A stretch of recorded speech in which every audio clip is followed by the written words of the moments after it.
धोरण 9 विषय हिंदी पाठ 9 निर्भय बनो। इसके लेखक कौन है? फणीश्वर नाथ। ठीक है, अभी मैं एक चैप्टर आपको एक्सप्लेन करवाऊंगी। निर्भय बनो। निर्भयता बहुत बड़ा गुण है, बचपन से ही इस गुण का विकास होना चाहिए। लेखक के उपन्यास कितने चौराहे से लिए गए इस अंश के सभी पात्र नवयुवक हैं। उनमें निर्भयता दिखाई देती है। जो डरते हैं उन्हें निडर बनाने का प्रयत्न किया जाता है। मिस जो डरपोक है उनको निडर बनाते हैं। इस चैप्टर में आपको बताया है। ठीक है। प्रियंदा। मैट्रिक में पढ़ने वाला प्रियंदा अपने स्कूल का लोकप्रिय विद्यार्थी है। विद्यार्थी और शिक्षक सभी उसे प्यार करते हैं। वह हर रविवार को सुबह सन्यासी आश्रम के लिए घर घर जाकर एक एक मुट्ठी अनाज मांगता है।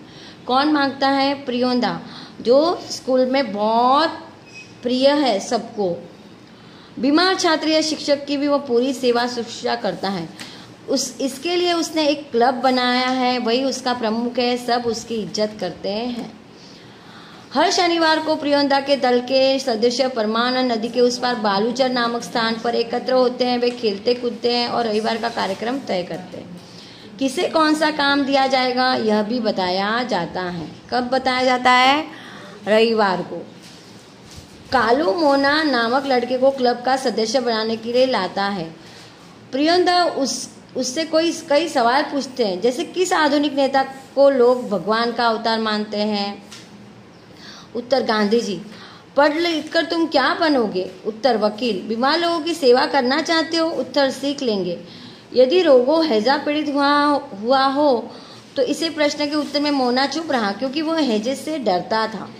मोना गाना जानता था परंतु तैरना उसे नहीं आता था। वो गाना जानता था परंतु उसे तैरना नहीं आता था।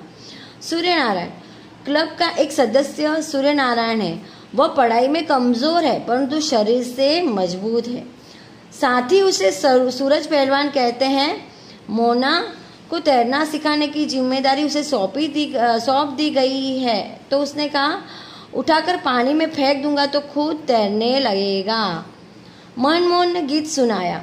सभी सदस्यों के आग्रह पर मोना गीत सुनाता है। राम रहीम न जुदा करो भाई, दिल को सच्चा रखना जी। प्रियंदा मोना की तारीफ करते हैं। सूर्यास्त होने की वेला। सूर्यास्त होने वेला था। क्लब के सभी सदस्य कतार बनकर नदी के पुल के पास पहुंचे।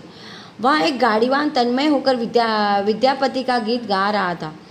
सूरज ने भी उसके सुर से सुर मिलाया। उसी समय डिप्टी साहब ने फायर कर चिड़िया के जोड़े से एक को नीचे गिरा दिया।